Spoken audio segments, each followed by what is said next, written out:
Bom dia, amados irmãos, amadas irmãs e ouvintes. Nesse dia 16 de outubro, não esqueçam, antes de qualquer outra coisa, vamos juntos fazer a respiração da vida. Quem está acordado, junto comigo, mas quem ainda estiver dormindo, não esqueça também, assim que se acordar, fazer a respiração da vida. Vamos lá. Ó Senhor Jesus, ó Senhor Jesus, ó Senhor Jesus, ó Senhor Jesus. Quanto mais invocarmos, mas estamos sendo transferidos, ou seja, mudando de plano daqui da terra para as regiões celestiais. Portanto, amados irmãos, amadas irmãs e ouvintes, invoque, dependa desse nome, porque só é através desse nome, se eu e vocês perseverarmos, com certeza nós vamos ser vencedores quando nosso Senhor voltar. Louva-te a Deus. E depois que invocarmos, se esvaziarmos, graças ao Senhor, Ele tem falado no nosso coração, só invocando e esvaziando. E podemos continuar assim na Bíblia. Hoje, 16, Ele pede para mim e vocês ler Jeremias 28 ao 29. 1 Timóteo, capítulo 1, Salmos 86 e Provérbios 25, 17. Leiam com calma quem não vai trabalhar, mas quem for trabalhar, pelo menos um versículo, leia. Esse versículo, com certeza, pode mudar a sua vida se você estiver com seu coração completamente aberto para a palavra de Deus. Louva-se a Deus. E depois, se o Senhor tem falado nos nossos corações, amados irmãos, amadas irmãs, podemos soltar algumas pepitas do livrinho Quem Tem Ouvido, Ouças, as lições de Pérgamos e Tiatira em Apocalipse. E hoje, graças ao Senhor, o Senhor vai nos alertando novamente sobre as estratégias de Satanás com a igreja de Éfeso e Pérgamo, os desvios nos primeiros séculos, falando novamente. Ele diz para mim e vocês, graças ao Senhor, ainda que a condições de Pérgamos represente um período de profunda degradação da igreja, há vencedores nela. Por isso nós precisamos, amados irmãos, mesmo tendo degradações, nós sabemos que vai haver vencedor, que Deus sabe o que faz. Nesse sentido, é importante ver nas cartas das 7 igrejas em Apocalipse, as estratégias de Satanás contra a igreja. Ele quer, ouçam bem, amados irmãos, amadas irmãs e ouvintes, ele quer destruir a igreja, porque sabe que as portas do Hades não prevalecerão contra a igreja que é edificada. Entretanto, nosso amado Senhor Jesus lembre-se, ele não foi, ele ainda continua sendo, o sumo sacerdote que anda no meio dos candelabros de ouro, cuidando das igrejas, e não permite que elas sejam destruídas. Está em Apocalipse 1:13. Lembra-se bem, no primeiro século, a igreja recebeu o ensinamento dos apóstolos, primeiramente através dos 12 apóstolos, encabeçado por Pedro e João, e depois com o ministério de Paulo, o qual recebeu diretamente do Senhor, foi do Senhor, as revelações sobre o plano de Deus para a salvação do homem, para a edificação da igreja. Senhor Jesus, por isso, irmãos e irmãs, pelo amor de Jesus, vamos estar conectados à palavra de Deus. Não vamos deixar essas estratégias satânicas nos enganar. Vamos ouvir o que Deus está dizendo à igreja. Louva-se Deus. Lembre,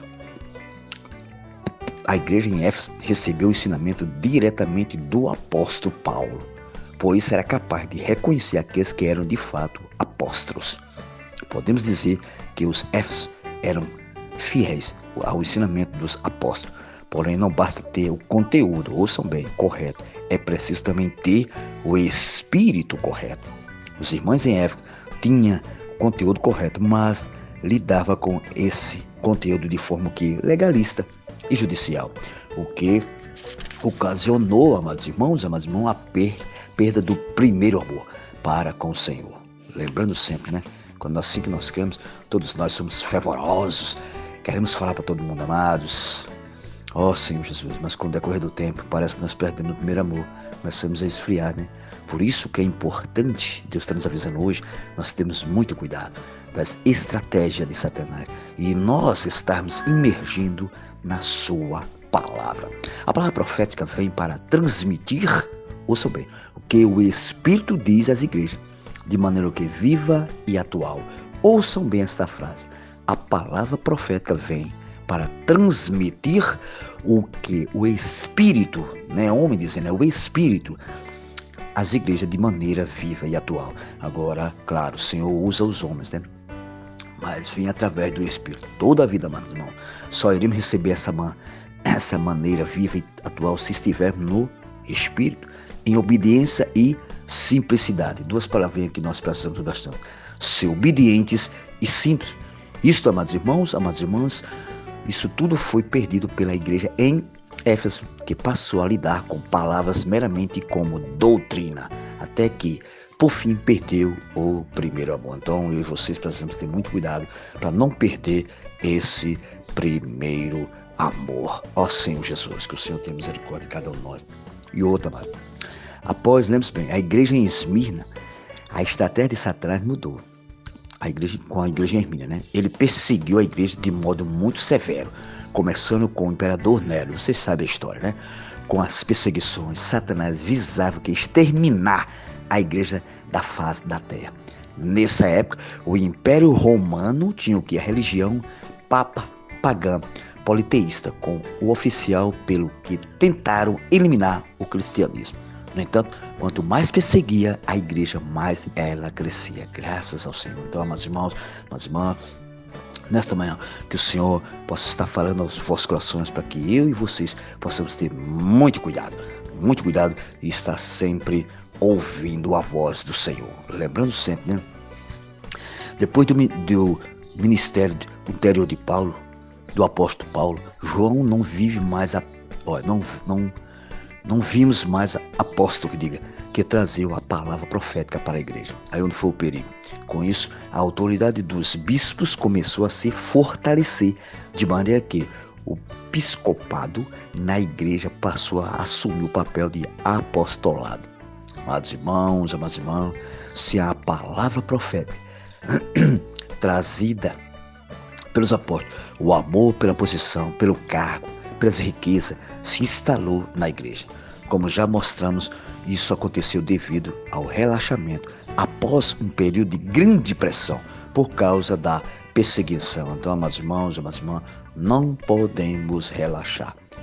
O relaxamento nos traz muita perturbação, nos traz esfriamento.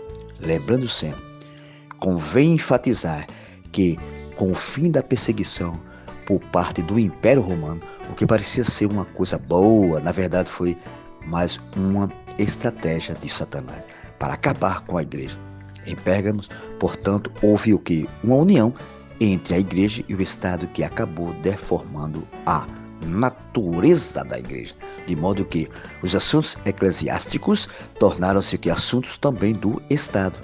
Além disso, um sistema de clérigos e leigos se instalou na igreja, transformando-a em uma organização humana que culminou com a igreja em Tiatira. Então, amados irmãos, lembrando sempre que, ó Senhor Jesus, esses clérigos e leigos, pessoas que para eles estava tudo certinho, só um falava, os outros só diziam, tá tudo certo, mas nós não, nós que estamos na vida da igreja, nós somos esse corpo coletivo e precisamos cooperar para a edificação da igreja. Aqui tem um pontinho que eu escrevi ontem à noite que eu achei interessante. É assim, a base da nossa fé, que vai falar amanhã, já peguei ontem à noite. Se pudéssemos entender com a mente humana de forma lógica todas as coisas de Deus, não precisaríamos dele. É verdade. Se o homem conseguisse entender todas as coisas com a humanidade, né? A mente humana, as coisas lógicas, as coisas de Deus, não precisaria do Senhor. Mas, graças ao Senhor, Deus é Espírito. As coisas de Deus é entendida pelo Espírito. Ela é feita pelo Espírito. Por isso não adianta eu e vocês querer analisar a palavra, colocar na nossa mente, será que foi, será que não foi? Não, nós temos que dizer sim, amém, a palavra que vem da boca de Deus, amém? Tenham todos um bom dia na presença do nosso Senhor. E se ganharem algo da palavra, não percam tempo, passem uns para os outros. É isso que Deus quer, passarmos uns para os outros, encorajamento na sua palavra. Louvado seja Deus, fiquem todos na presença do nosso Senhor. Sim.